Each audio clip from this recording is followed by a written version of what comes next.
Vous voulez savoir comment organiser votre première partie dans Ravenloft en utilisant le scénario Le Manoir des Lamentations fourni à la fin du guide Von Richten de Ravenloft?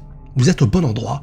Je vais vous expliquer comment je m'y suis pris, comment je l'ai préparé, comment je l'ai maîtrisé, les erreurs possibles, les adaptations à faire, tout ça dans cette petite vidéo.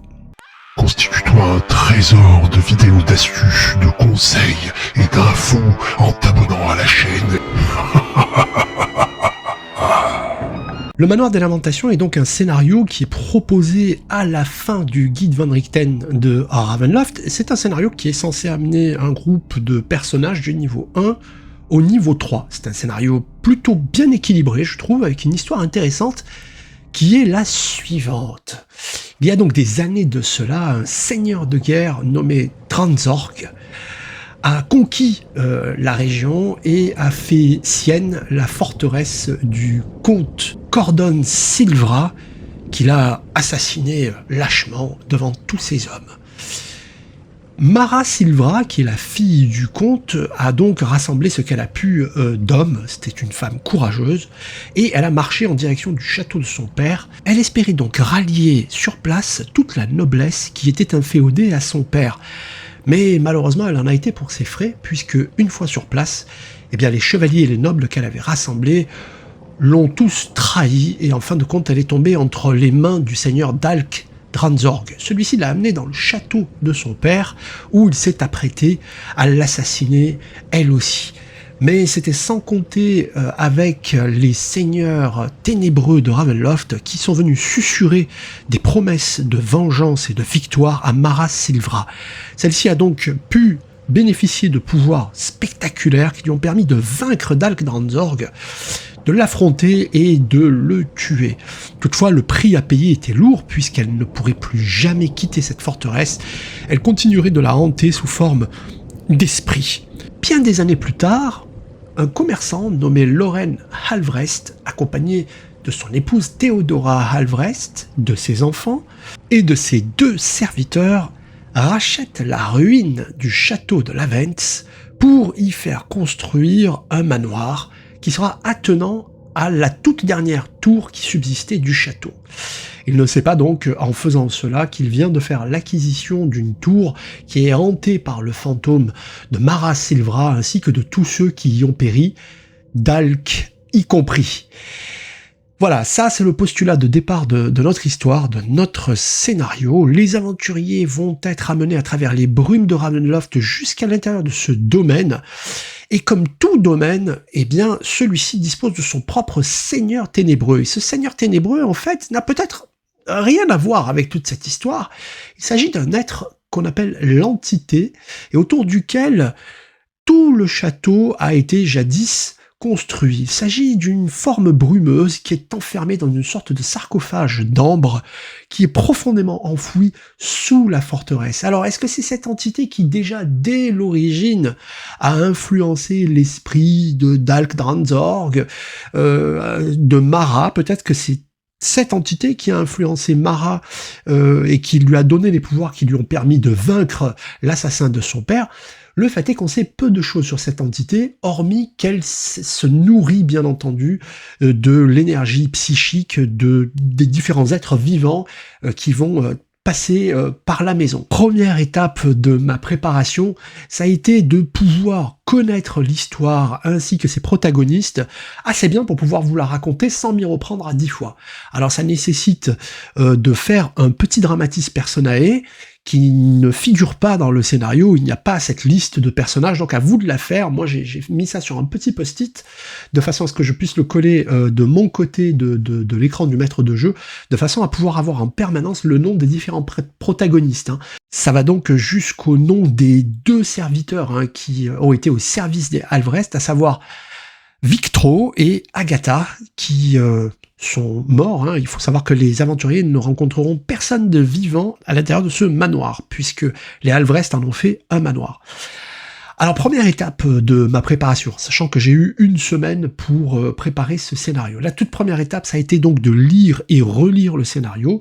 Alors, pour être tout à fait précis, il s'est agi d'en faire tout d'abord une photocopie Voilà, j'ai intégralement photocopié le scénario et j'ai glissé chaque page donc à l'intérieur d'une pochette, le tout dans un petit classeur parce que je trouve ça extrêmement pratique.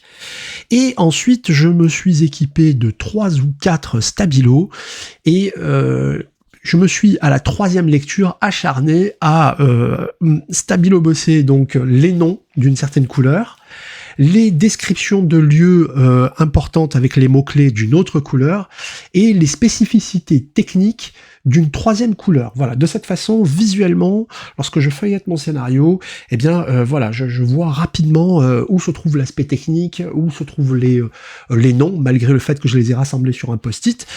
Les éléments les plus importants ressortent de cette façon beaucoup plus facilement. Alors j'ai déjà fait une première vidéo que vous avez peut-être déjà vue sur l'horreur à Donjons et Dragons 5e édition. Si ça n'est pas le cas, eh bien écoutez, voilà, je vous invite à aller y jeter un œil, vous allez avoir un lien là qui va s'afficher juste au-dessus. Ensuite, deuxième étape, eh bien j'ai photocopié tous les profils de monstres qui figurent dans le scénario, que ce soit des profils de monstres génériques issus du manuel des monstres, ou que ce soit ceux qui sont proposés à l'intérieur du guide Van Richten de Ravenloft. De cette façon, je peux les rajouter à mon classeur et ne pas avoir à feuilleter indéfiniment les bestiaires pendant la partie. C'est extrêmement pratique, je vous invite vraiment à faire ça, vous verrez, vous allez gagner du temps et de l'énergie.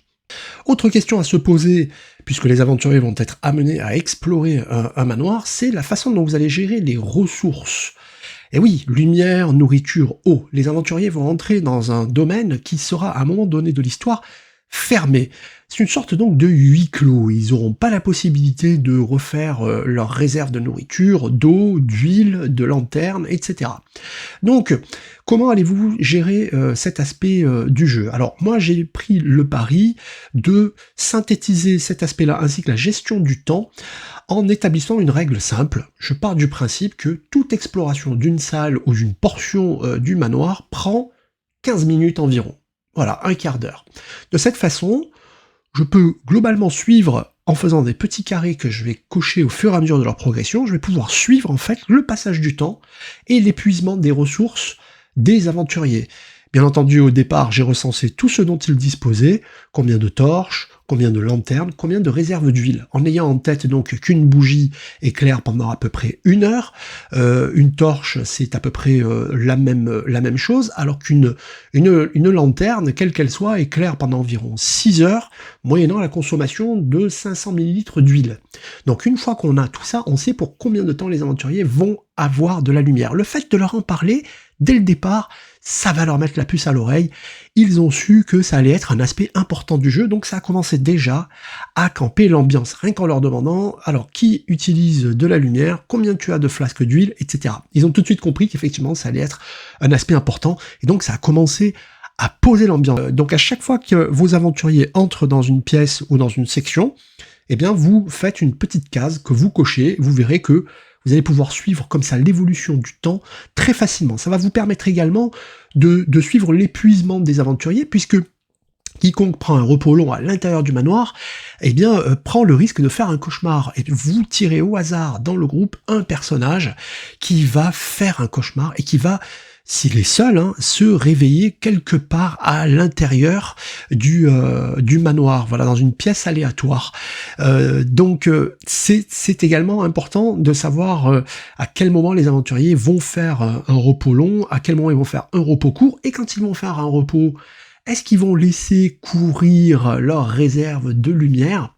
Voilà, du coup ça revêt une importance capitale. Imaginez un groupe qui a utilisé toutes ses ressources et qui n'a pas encore résolu le scénario, c'est un groupe qui va se retrouver dans ce manoir complètement plongé dans le noir, et ils vont devoir rivaliser d'astuces pour pouvoir trouver une nouvelle source de lumière.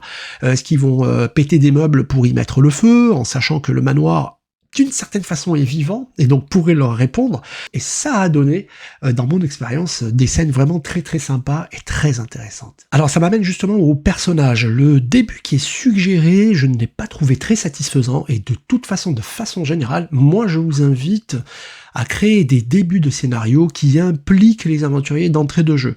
Dans ce qui est proposé dans le scénario, eh bien, les aventuriers sont dans les brumes de Ravenloft, ils aperçoivent une forme indistincte, une forme de corbeau, d'homme corbeau, et c'est tout. Et chacun d'entre eux, en fait, a reçu une missive mystérieuse qui l'a amené à quitter le village ou la ville où il se trouvait pour se rendre à un mystérieux rendez-vous à la croisée des chemins.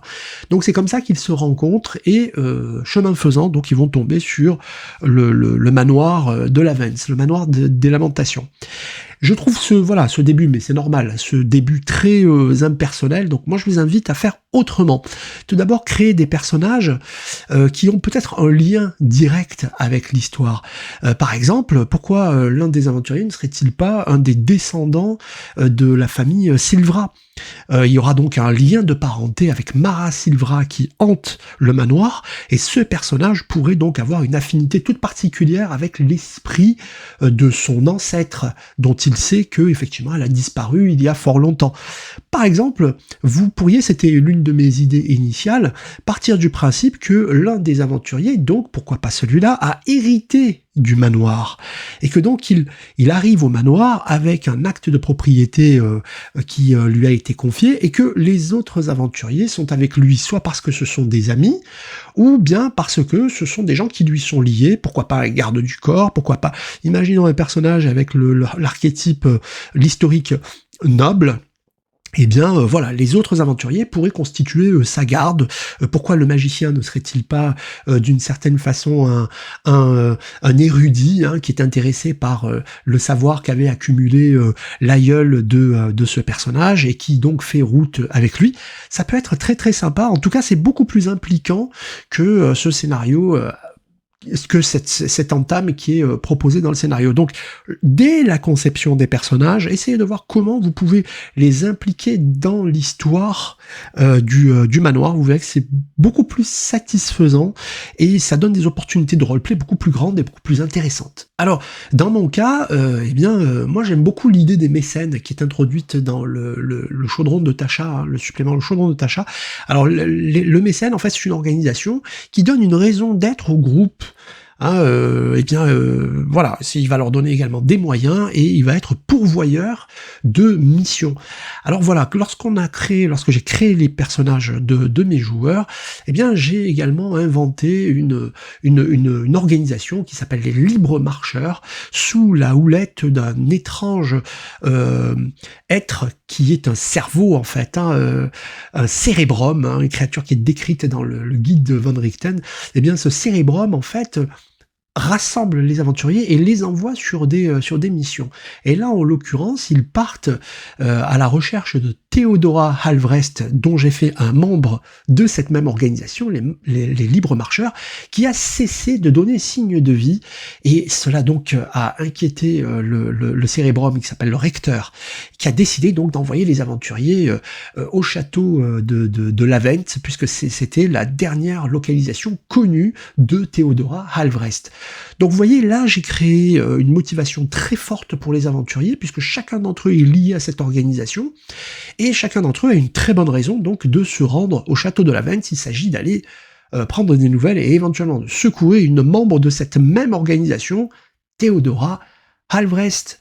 Il n'y a pas mieux, ils étaient tous motivés effectivement pour se rendre là-bas et pour venir en aide à une collègue d'une certaine façon. Qu'est-ce que j'ai changé dans ce scénario ? Eh bien par exemple, toutes les affirmations, tous les points de règles techniques concernant les points de vie, la classe d'armure des objets, lorsque les aventuriers essaient par exemple de défoncer une porte ou de s'en prendre au plancher.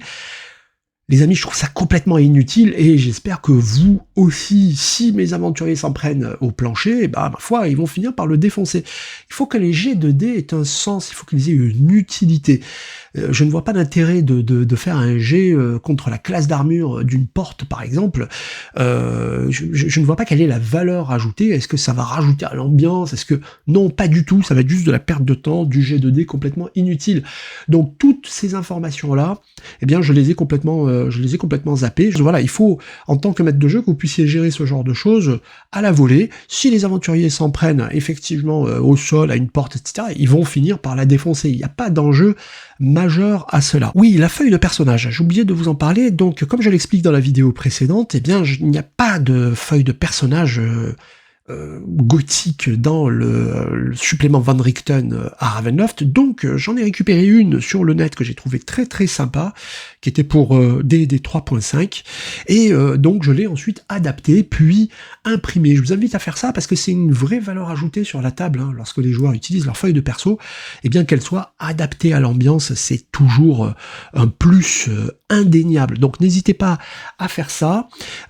Pour des raisons de droit, je ne vais pas vous montrer laquelle j'ai utilisée, mais sachez que si vous le faites à titre personnel et pour votre usage privé, rien ne vous empêche de faire ça. Vous l'imprimez, vous utilisez du blanco pour enlever les informations qui ne sont plus pertinentes, et ou au stylo ou à l'aide d'un logiciel, eh bien vous retouchez cette feuille de personnage avant de la réimprimer avec les données de D&D 5. Très simple, très rapide, et le gain est clair. Alors il y a dans le scénario une créature qui est la sorcière des cheminées. Alors j'adore ce monstre, ce PNJ. Je trouve vraiment très très chouette. Par contre, il pose une difficulté de gestion. C'est que, d'abord, c'est un monstre qui n'a pas de carac. Aucun profil n'est fourni. En fait, elle est plus gérée comme un piège qu'autre chose. Donc c'est un personnage que vous allez pouvoir faire intervenir dans différents endroits du manoir, puisqu'elle se manifeste par tous les conduits de cheminée de la maison. Ce qui m'a gêné, c'est que ses pouvoirs sont donnés par temporalité. Par exemple, elle peut faire apparaître du feu dans une cheminée pour brûler quiconque aurait été assez imprudent pour y entrer, une fois par heure. Cette fréquence-là n'est pas pratique, hein, donc j'ai changé ça et j'ai donné une fréquence plutôt un pourcentage de chance. Donc j'ai supprimé cette référence à une fois par heure, je l'ai remplacé par exemple un pouvoir qui se recharge, donc sur 1 ou 2 sur 1 des 6. Par contre, c'était beaucoup plus facile à gérer. Alors bien entendu, l'occurrence de une fois par jour, je crois qu'il s'agit pour elle de faire apparaître des spectres, et bien celle-là je l'ai gardée, mais elle est simple à gérer. En revanche, c'était très très lourd de se dire, bon voilà, elle a utilisé son pouvoir il y a 1 heure, il y a plus d'1 heure, non. Exit, simplifiez-vous la vie, utilisez une fréquence comme celle-ci, et vous verrez, ce sera beaucoup plus simple à jouer et à interpréter. Le guide Van Richten de Ravenloft propose un accessoire qui est vraiment très très sympa, c'est une table de spiritisme, hein, une table Ouija que les férus d'occultisme connaissent bien.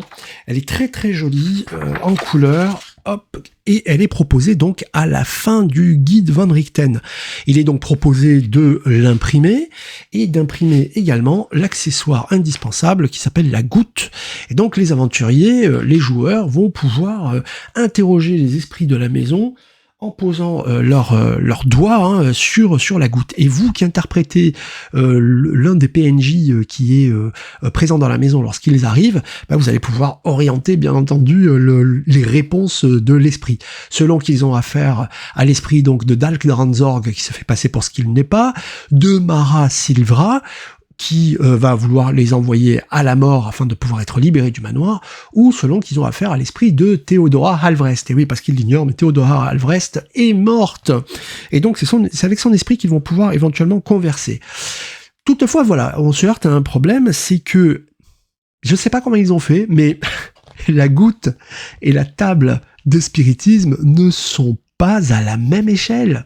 Ça, c'est la première difficulté. Donc, lorsque j'ai fait imprimer la table sur un papier couché 280 grammes, j'ai veillé à la faire agrandir de A4 à A3, donc une augmentation, un agrandissement d'à peu près de 140%. Donc, pensez-y. Et quand bien même j'avais pensé à ça, eh bien, il y a une autre difficulté, c'est que la goutte, qui du coup se retrouve à la bonne échelle de la table, eh ben, en fait, l'orifice central qu'il faut découper, eh bien tel qu'il est prévu au départ, il est trop grand. Il est trop grand, c'est-à-dire que si vous découpez selon le trou qui est prévu à l'origine, il est trop grand, il va englober 2 lettres, 2 chiffres, donc ça va vraiment pas être pratique du tout. Donc j'ai fait un trou d'à peu près 1,50 cm, 1,5 cm environ, 2 cm grand max. J'ai découpé ça et avec un marqueur, donc j'ai colorié en noir tout le pourtour pour que cela puisse passer.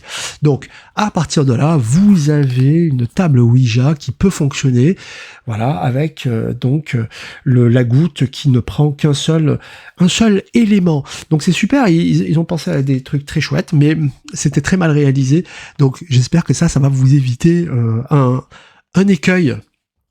Alors pour ce qui est de l'évolution du scénario, j'ai décidé d'utiliser mon bon vieux plateau Velleda avec quelques feutres Velleda et des pions pour représenter les aventuriers. Des pions et pas des figurines, à moins que vous n'en disposiez, mais j'ai préféré des pions parce qu'il y a ce côté un peu impersonnel qui fait que les joueurs vraiment s'approprient leur personnage et ne sont pas limités par la représentation de la figurine. Ça permet en même temps de voir qui se trouve où, ça peut être intéressant pour les sortilèges, pour les effets de sort et pour l'exploration de la maison de façon générale. Donc au fur et à mesure qu'ils avançaient, eh bien j'ai dessiné le plan progressivement. Alors la difficulté qui peut se poser, c'est comme je vous le disais tout à l'heure, lorsque les aventuriers s'endorment, eh bien l'un des personnages effectue un cauchemar, disparaît et s'éveille, enfin se retrouve quelque part à l'intérieur de la maison.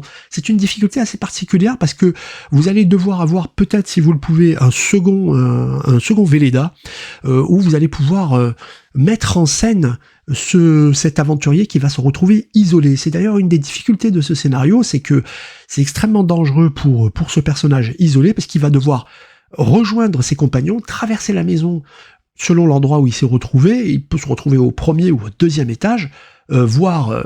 je vous propose d'éviter cela au début, en tout cas, voire donc dans les sous-sols. Et donc, c'est un moment où s'il fait une mauvaise rencontre, s'il arrive dans une salle où il y a une créature, il risque de se faire dézinguer parce que il sera au maximum, de toute façon, au niveau 2, allez, 3 grands max. Donc, c'est une des difficultés de ce scénario, c'est cette apparition du personnage quelque part dans la maison qui fait que vous allez jouer en solo avec ce joueur pendant que les autres regardent. Voilà, pensez-y, ayez peut-être un second Velleda ou alors une feuille de papier où vous allez pouvoir dessiner. Et oui, parce qu'il va se réveiller, selon où il va se réveiller, il n'aura très certainement pas de lumière avec lui. Donc s'il n'a pas la vision nocturne, il va se retrouver vraiment dans le noir. C'est une situation assez particulière et je pense que les auteurs ne l'ont pas forcément anticipé parce qu'il n'y a aucune info sur ce sujet, sur cette difficulté-là dans le scénario. Donc en l'ayant en tête, vous pouvez peut-être l'anticiper avant de vous retrouver à gérer cette situation. Alors, venons-en à l'ambiance sonore. Pour l'ambiance sonore, eh bien, j'ai préparé deux pistes son.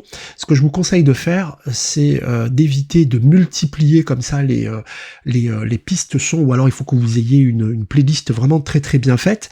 Mais je vous suggère de vous limiter à deux albums par exemple, hein, et ça va vous éviter de vous éparpiller dans tous les sens, et puis ça va permettre aussi d'avoir une certaine homogénéité dans l'ambiance. Voilà, je vais vous montrer comment j'ai préparé ça.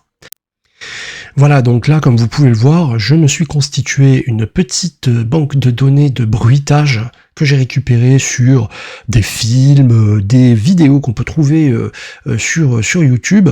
Je les ai passées à la moulinette de mon logiciel de montage, j'ai séparé la bande son de la vidéo et ensuite je me suis contenté d'enregistrer le petit morceau qui m'intéressait et on se retrouve donc avec des véritables bibliothèques complètes, hein. Là par exemple, voilà, Calèche avec hennissement. Alors l'intérêt c'est que par exemple il y avait là toute une scène pendant laquelle les aventuriers étaient en train de discuter et à bord justement d'une calèche avant d'arriver au manoir. Donc juste songez bien entendu à mettre ça en boucle sur numéro 1 et ça va nous mettre la piste en boucle. Voilà, j'en ai prévu 2 comme ceci. Voilà, donc calèche et bruit de sabots. Donc à vous bien entendu de faire en sorte que ce ne soit pas trop fort, que ça ne couvre pas, que ça ne devienne pas une gêne. Voilà. Et une fois que vous avez mis ça en boucle, eh bien ça vient agrémenter votre narration et puis ça vient également enrober la discussion des aventuriers. Voilà. Donc vous voyez, c'est vraiment pas compliqué. Pour ce qui est ensuite de la constitution donc d'une base de données de bandes originales. Donc j'ai utilisé Castle Ravenloft, qui a ce côté assez constant. En fait, ça a mis une ambiance de fond. Voilà, une ambiance de fond avec 4 types d'ambiances différentes. Et j'ai également utilisé pour les moments un petit peu plus intenses où ça s'excite, la bande originale que j'adore de Jerry Goldsmith, voilà, de The Haunting, que je trouve vraiment très très chouette, très réussi, avec des morceaux que j'ai bien en tête et qui ont permis de vraiment d'animer des moments clés, des combats, des situations un petit peu plus tendues. Donc voilà, vraiment chouette. Alors à l'heure où je suis en train de filmer cette vidéo, on a fait une première session, les aventuriers, les joueurs ont fait leur première séance de spiritisme, ils ont réussi à trouver la hache Langefiel, la hache maudite de Dalk Dranzorg, et on s'en est arrêté là. Il s'apprêtait donc à aller explorer le deuxième étage, enfin le premier étage, pardon, le deuxième niveau de la maison. Ça a été un très très chouette après-midi, ce scénario est très agréable pour découvrir l'ambiance particulièrement horrifique de Ravenloft. C'est parfait. Peut-être ferai-je une petite vidéo, si vous estimez que ça peut être intéressant, pour vous raconter, faire une sorte de débriefing de scénar, vous raconter un petit peu comment s'est passée la session. Ben voilà, n'hésitez pas à partager cette vidéo, n'hésitez pas à en parler, à la mettre un petit peu sur vos réseaux sociaux. Je suis convaincu que cela pourra servir à de nombreux maîtres de jeu, débutants ou pas, qui s'apprêtent à jouer ce scénario. Et il en vaut vraiment la peine, les aventuriers. Je vous souhaite bonne partie. Je vous dis à très bientôt pour de nouvelles infos sur Donjons et Dragons. Allez, à ciao, à bientôt.